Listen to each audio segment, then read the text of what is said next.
ವಾರದಿಂದ ಬರ್ತಾ ಇದ್ದೀನಿ ಇಲ್ಲಿಗೆ. ನಮ್ದು ಇದು 11ನೇ ವಾರ. ಚೆನ್ನಾಗಿದೆ. ಒಂದ್ಸಲ ನಾನು ನನ್ನ ಹಸ್ಬೆಂಡ್ ಫಸ್ಟ್ ಟೈಮ್ ಬಂದ್ವಿ. ನನ್ನ ಹಸ್ಬೆಂಡ್ ತುಂಬ ಇಂಪಾರ್ಟೆಂಟ್ ವರ್ಕ್ ಇತ್ತು, ನಾನು ಹೋಗ್ತೀನಿ ಅಂತ ಅಂದರು. ಸರಿ ನಾನು ಹೋದೆ ಅರ್ಧ ದೂರಕ್ಕೆ. ಮತ್ತೆ ನನ್ನ ಫ್ರೆಂಡ್ ಒಬ್ಳು ಫೋನ್ ಮಾಡಿದ್ಲು, ನಾನು ಬರ್ತಾ ಇದ್ದೀನಿ, ನೀನು ಅಲ್ಲೇ ಇರು ಅಂತ. ಅವಳಿಗೆ ನಾನು ಬಿಫೋರ್ ಹೇಳಿದ್ದೆ ನಾನು ಇವತ್ತು ರಾಘವೇಂದ್ರ ಸ್ವಾಮಿ ದೇವಸ್ಥಾನಕ್ಕೆ ಹೋಗ್ತೀನಿ ಅಂತ. ಸೊ ನಾನು ಮತ್ತೆ ಇಲ್ಲಿಗೆ ಬಂದು ಕಾಯಿ ಕಟ್ಟಿದ್ದು ಏನೋ ಒಂದು ನಂಬಿಕೆ, ದೇವರೇ ಕಟ್ಸ್ಕೊಂಡಿರೋದು ಅನ್ನೋದು ಒಂದು ನಂಬಿಕೆ. ಇಲ್ಲಿಗೆ ಬಂದಮೇಲೆ ಒಳ್ಳೇದಾಗಿರೋದಕ್ಕೆ ಅನ್ನೋದಕ್ಕಿಂತ ನಮ್ಮ ಮನೇಲಿ ಪಾಸಿಟಿವ್ ಎನರ್ಜಿ ಅಂತೂ ಒಂದು ಖಂಡಿತ ಬಂದಿದೆ. ನಾನು ರಾಯರನ್ನ ತುಂಬ 1 ವರ್ಷ 2 ವರ್ಷದಿಂದ ತುಂಬ ನಂಬ್ತೀನಿ.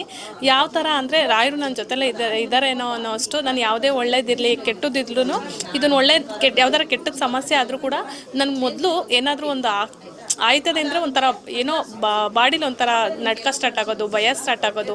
ಇವಾಗ ಆ ಥರ ಇಲ್ಲ. ಏನೇ ಒಂದಾದ್ರೂ ಬಿಡು, ಇದು ಒಂದು ಎಲ್ಲರಿಗೂ ಬರೋ ಪ್ರಾಬ್ಲಮ್ ನನಗೂ ಬಂದಿದೆ, ಏನೋ ಒಂದು ಸಾಲ್ವ್ ಆಗುತ್ತೆ, ಒಂದು ಸ್ವಲ್ಪ ದಿನ ಇರುತ್ತೆ, ಬೇಜಾರಿರುತ್ತೆ, ಮತ್ತೆ ಸಾಲ್ವ್ ಆಗುತ್ತೆ ಅನ್ನೋದು ಒಂದು ಪಾಸಿಟಿವ್ ಎನರ್ಜಿ ಬಾಡಿಲಿ ಬಂದಿದೆ. ಸೊ ಎಷ್ಟೇ ಕಷ್ಟ ಬಂದರೂ ನಾನು ಈಗ ಯಾವುದಕ್ಕೂ ಎದುರಲ್ಲ. ರಾಯರ್ ನನ್ನ ಜೊತೆ ಇದ್ದಾರೆ, ಏನೋ ಒಂದು ಒಳ್ಳೇದು ಕರ್ಕೊಂಡೋಗ್ತಾರೆ. ಕೆಟ್ಟದಾಗೋದಕ್ಕಂತೂ ಚಾನ್ಸೇ ಇಲ್ಲ.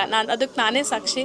ನಾವು ಒಂದು ಕಡೆ ನಮ್ಮ ಮನೆಗೋಸ್ಕರನೇ ಬಂದಿದ್ದು, ಒಂದು 2 ಕಡೆ ನಮ್ಮದು ಸೈಟ್ಸ್ ನಾವು ತೊಗೊಂಡ್ವಿ, ನೋಡ್ತಾ ಇದ್ವಿ. ಆವಾಗ ಅದು ಡಾಕ್ಯುಮೆಂಟ್ ಸರಿ ಇಲ್ಲ ಅಂತ ಗೊತ್ತಾಯಿತು. ಆಗಿಲ್ಲ ಅನ್ನೋ ಬೇಜಾರ್ಕಿಂತ ಡಾಕ್ಯುಮೆಂಟ್ ಸರಿ ಇಲ್ಲ ಬಿಡು, ಒಳ್ಳೇದೇ ಆಯಿತು ಅನ್ನೋದು ಬಂದು ಆಗೋದೆಲ್ಲ ಒಳ್ಳೇದಕ್ಕೆ, ಮುಂದೆ ಫ್ಯೂಚರಲ್ಲಿ ಆಗೋದೆಲ್ಲ ಒಳ್ಳೇದಕ್ಕೆ ಅನ್ನೋದಂತೂ ಒಂದು ಪಾಸಿಟಿವ್ ಎನರ್ಜಿ ಅಂತೂ ತುಂಬ ಚೆನ್ನಾಗಿ ಬಂದಿದೆ. ಬಟ್ ನಮಗೆ ಒಂದು ನಂಬಿಕೆ ಇರಬೇಕು, ಅದಾಗುತ್ತೆ ಅನ್ನೋ ನಂಬಿಕೆ ಇದ್ದು ಒಳ್ಳೆ ನಂಬಿಕೆಯಲ್ಲಿ ಮಾಡಿದರೆ ಖಂಡಿತ ಒಳ್ಳೇದಾಗುತ್ತೆ ಅನ್ನೋದು ನನ್ನಿದು.